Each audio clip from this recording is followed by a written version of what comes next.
Some people regulate their emotions a little better than others.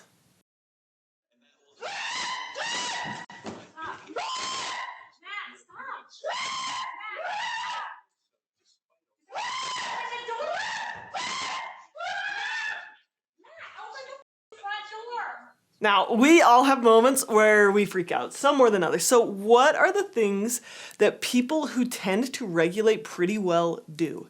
What are the habits that make people more emotionally stable? It's not like there's actually people who have like no emotional meltdowns. I don't want to create this idea that like there's some people who are perfect at this. That's not the case. And it might seem like emotional stability just comes naturally to some people, but when you look closely, it becomes clear that there are 4 essential habits that help them regulate their emotions. I'm going to tell you what those 4 things are, and then I'm going to break those habits down into tiny, actionable steps.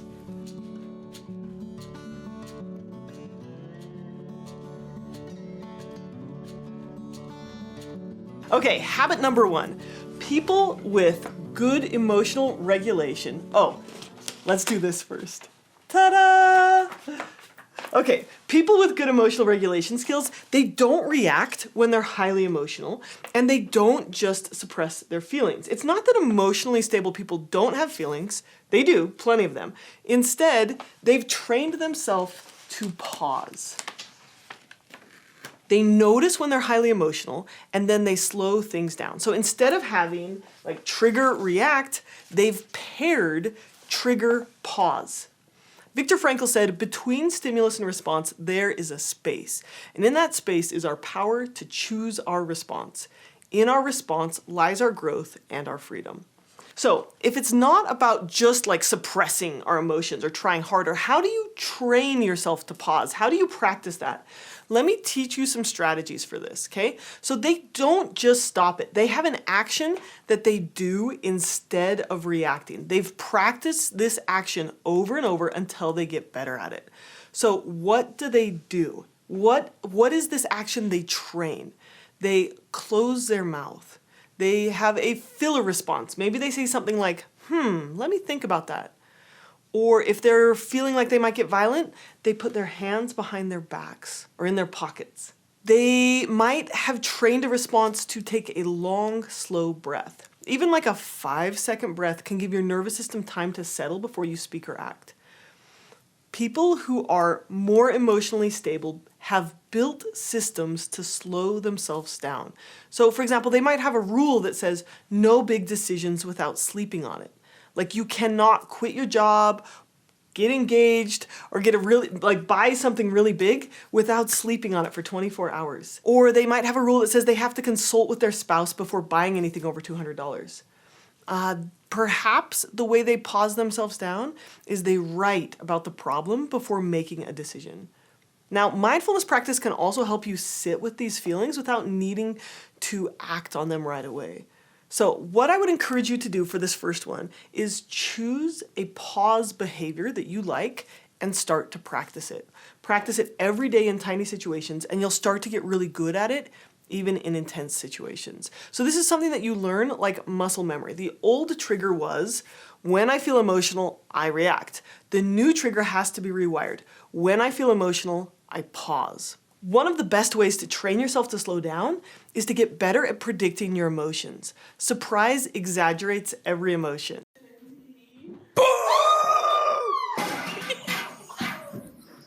But if you know a big emotion is coming up, then you won't be as surprised. So if I told you I was going to jump out at you from behind the bushes when you walk by, you probably wouldn't scream in such a high-pitched way.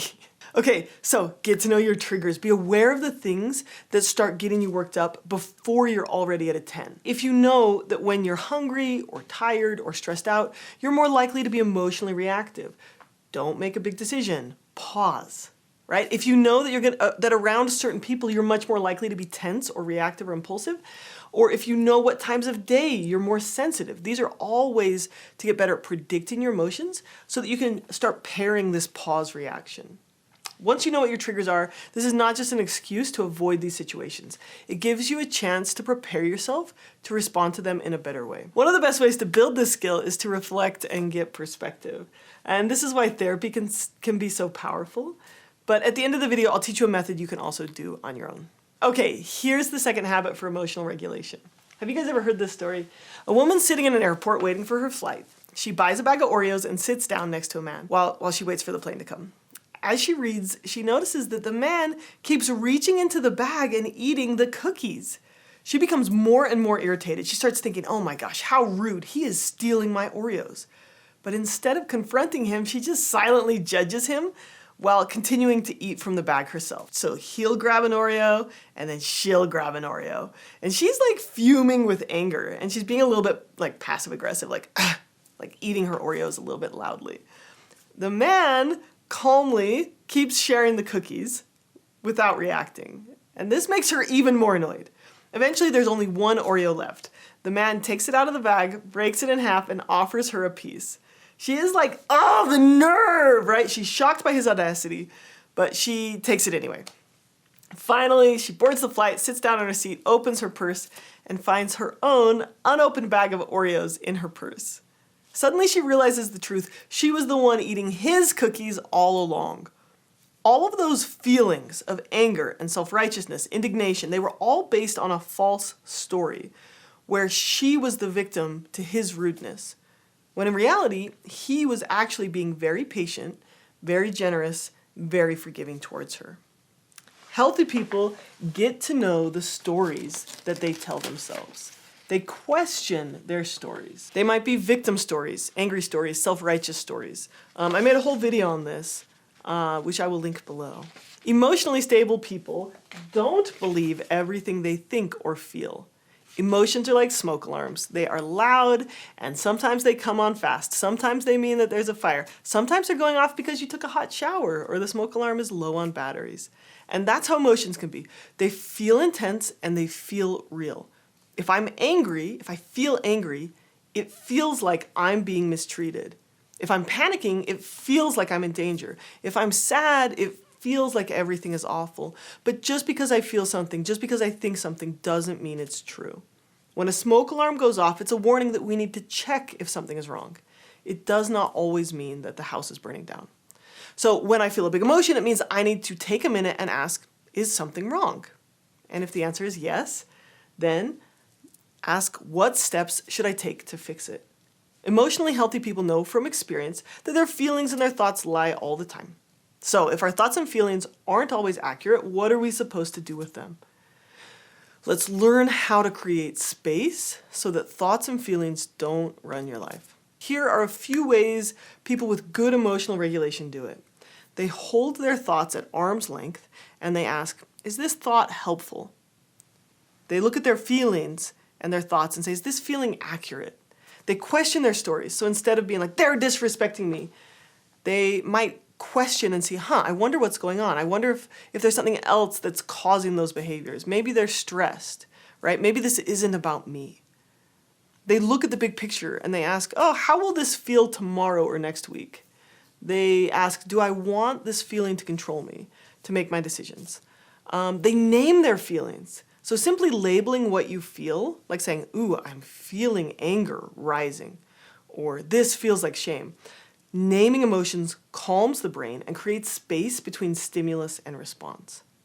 And then here's another thing healthy people do. They notice their body. They're aware of their physical sensations. They might say something like, oh, my hands are clenching. I'm talking fast. I'm getting sweaty. You can train your nervous system to be less reactive through practice and through somatic work. So the easiest way to do number 2 is to start using the phrase, I'm having the thought that someone is mistreating me, or I'm noticing a part of me is feeling really angry. So if you have the thought, I'm such a loser, then you'd say, I'm having the thought that I am such a loser. Or if you have the thought, no one loves me, you could say, part of me feels really lonely and scared right now. Or if you think, this is never going to work out, you could say, I'm catastrophizing right now. You name that thought.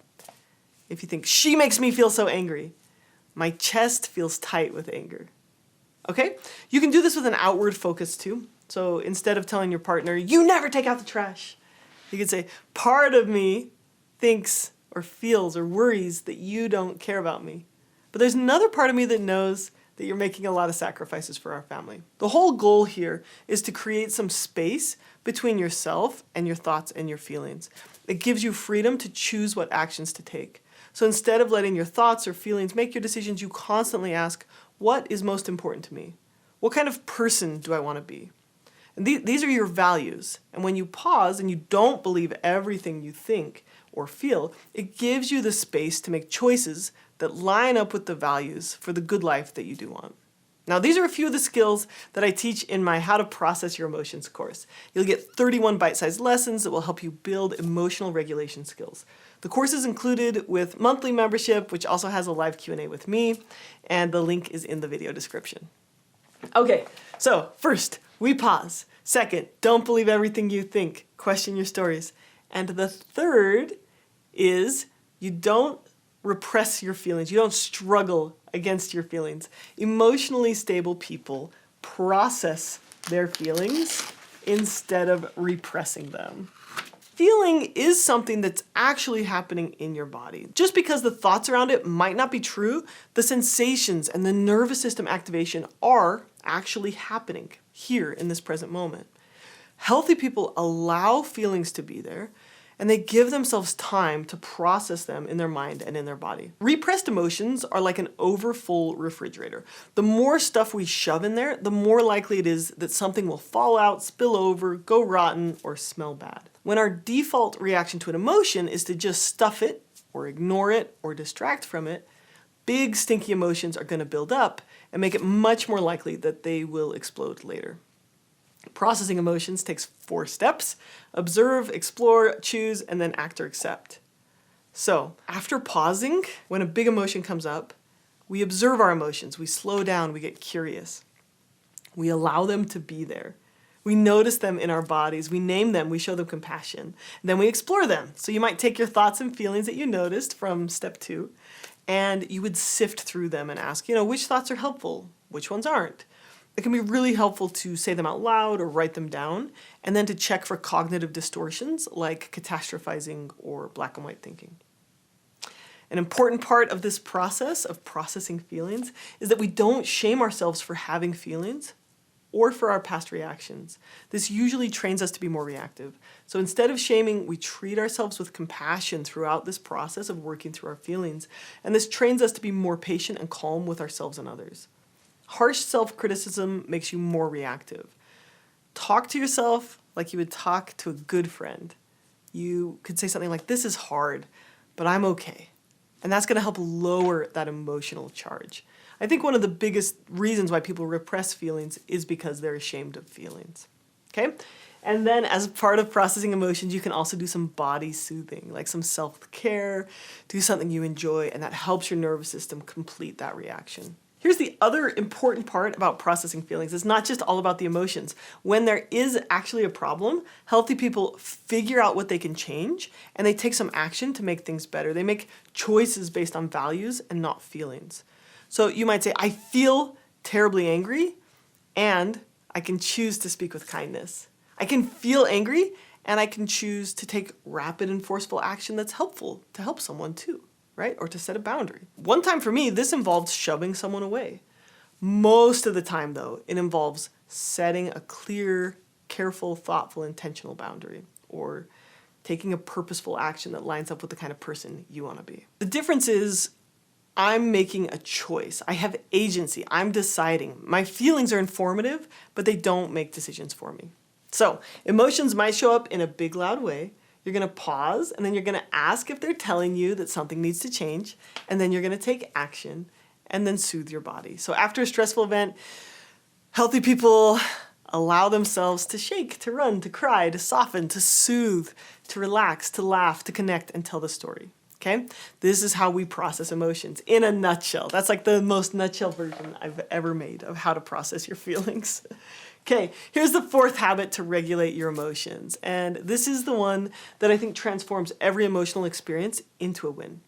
Healthy people do not label themselves as, "This is just how I am."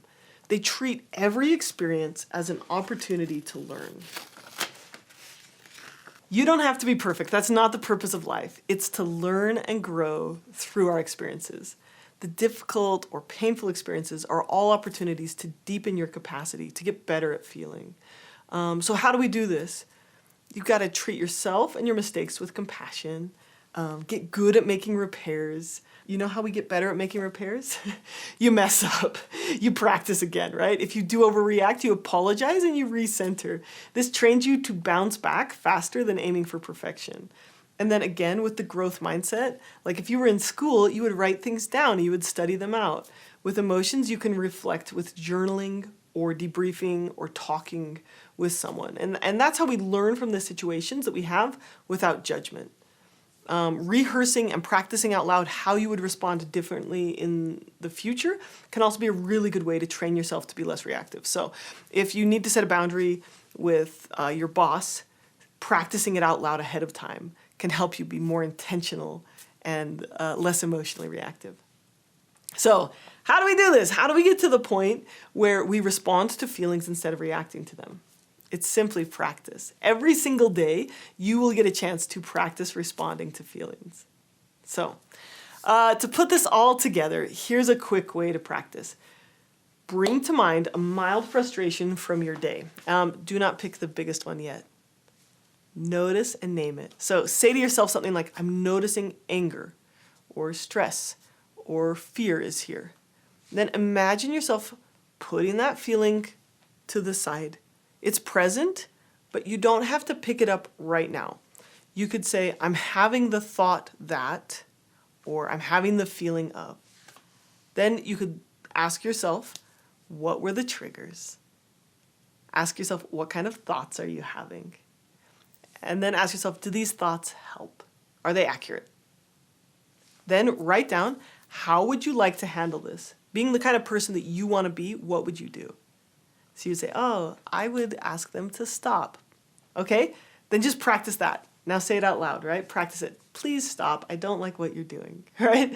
Okay? This is it. That's how we work through emotions, okay? It sounds really simple. I know it's very complex in the moment. It's really essential to emotional regulation.